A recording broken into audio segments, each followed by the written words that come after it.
everyone, my name is Sana Grover and I'm an alumni of King's College London. Now, of course, I've gained a lot of experience and knowledge when I studied abroad, but apart from that, you know what else I've gained? The n number of questions about studying abroad. And these range from super technical questions like the application process to questions like, beta, aap khana kaise banate ho? The list has been very long, and it's undeniable that the environment in the UK is very different to the environment right here. So I'm here to explain everything to you and answer some of the most frequently asked questions. London, because it is the global hotspot for all kinds of industries, whether it is tech, whether it's finance, arts, media, whatever it is, you'll find the best of industries in London. Apart from that, there's always so much to do in London. You'll never have a boring day. That's something that I was really so attracted to. Every single day there was something or the other I was doing.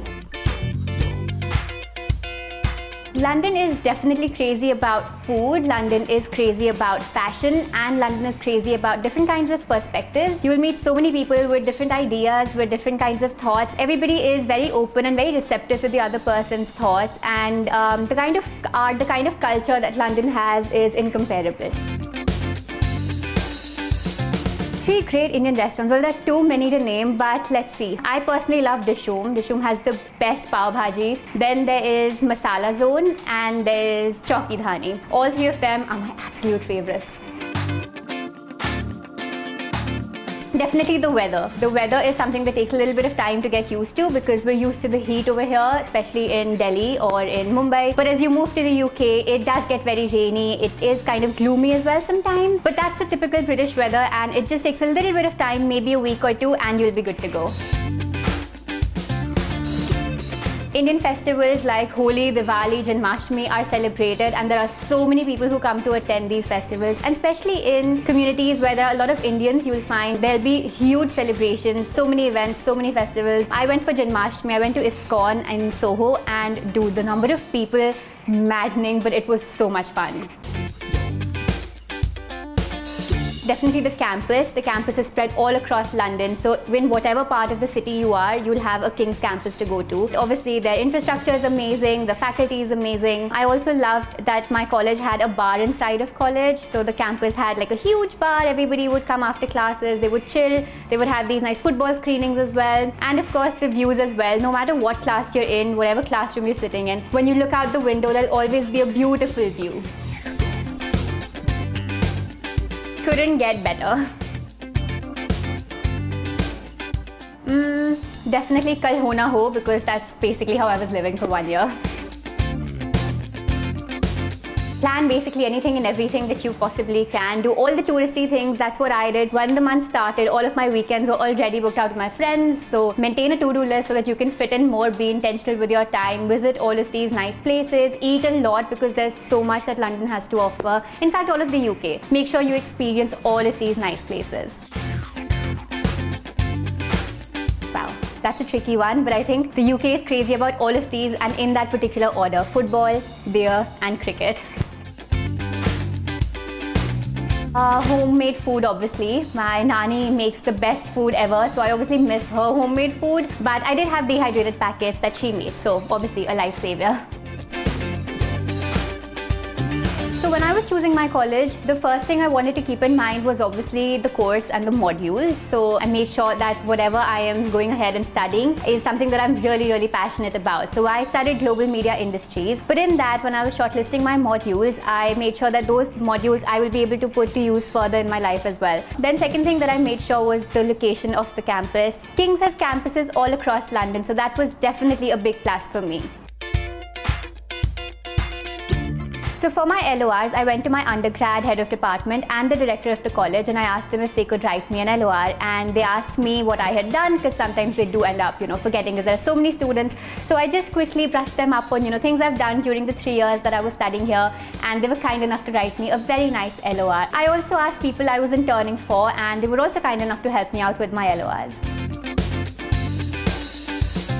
For anybody who wants to study abroad, I would say be prepared when you're doing this, and the best way to do that is to have a counselor by your side. I have friends who just went like that to the UK. They didn't book their accommodation on time, they didn't file their documents on time, and I was just like, what are you doing? You know, they were so confused when they went there. The prices of accommodation went all the way up. Their colleges weren't the best because they didn't submit their applications on time. So if you have a counselor guiding you with all of this, it makes life so much more easier. They keep a track of everything, you're on track with everything, and you'll be sure to get into the best of college. You'll have the best of accommodation based on your budget and the needs that you have. So definitely consult a counselor. Here is where you can consult Leverage Edu. They do help you from A to Z, from applications all the way to accommodation, and even after you get accepted, even after you have your accommodation. So definitely something I would highly recommend.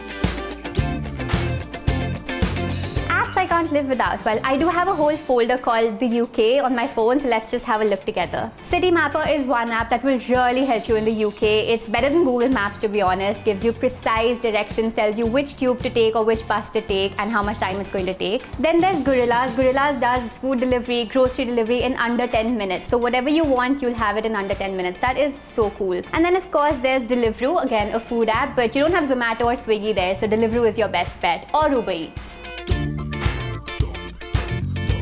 If you're an undergrad, I would definitely say the first year should be in campus, just because you'll have a lot of students from the same university, people you can make friends with. Of course, the first year can be a little daunting, especially if you're going as an undergraduate student. You're 18, 17, 18, so you want to have that kind of social circle around you. If you're a postgrad student, I would definitely recommend specific postgrad accommodations. A lot of universities have these specifically for postgrad students. This will make sure that you're surrounded with postgraduate students. Generally, postgrads don't like to party as much as undergrads do, or at least, well, that's a stereotype for me, but definitely something that I would recommend. On-campus accommodation is always better, especially if it's a one-year course or if you're just joining and it's the first year out of the 3 years that you'll be there.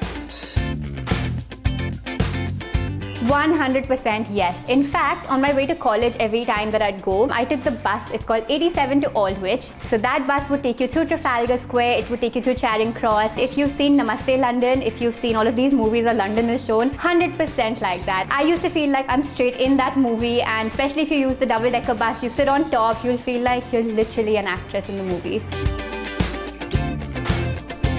Well, actually I did, and the video is in my phone's hidden folder, so we don't have access to that. Thanks.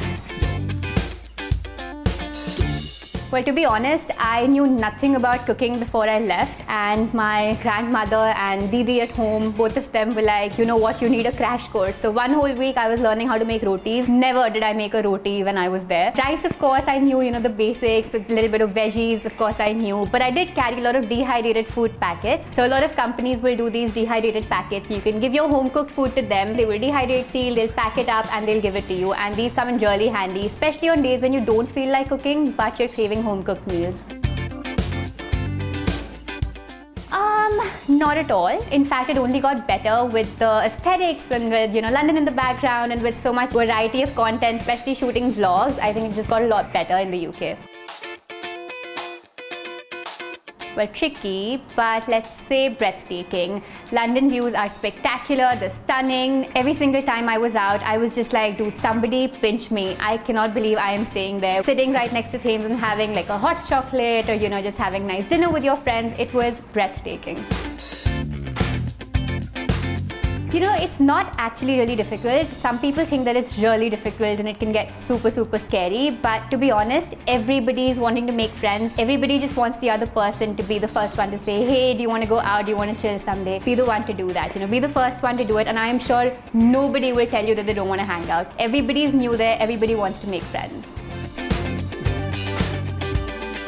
Well, it depends from course to course and from college to college, so definitely check out the fee structure online. A lot of factors will influence this. So if you're staying, say, in central London, of course the rent's going to be higher, which will be the majority of your expense. But if you're staying slightly outside of London, maybe zone 3 or zone 4, of course the rent will go down. And if you're staying in some other city altogether, the rent's going to be different. If you're staying on campus, it's going to be different. If you're staying off campus, it's going to be different. So a lot of factors influence this, which is why I say that a good counselor will help you narrow this down and will pick the best accommodation based on your requirements.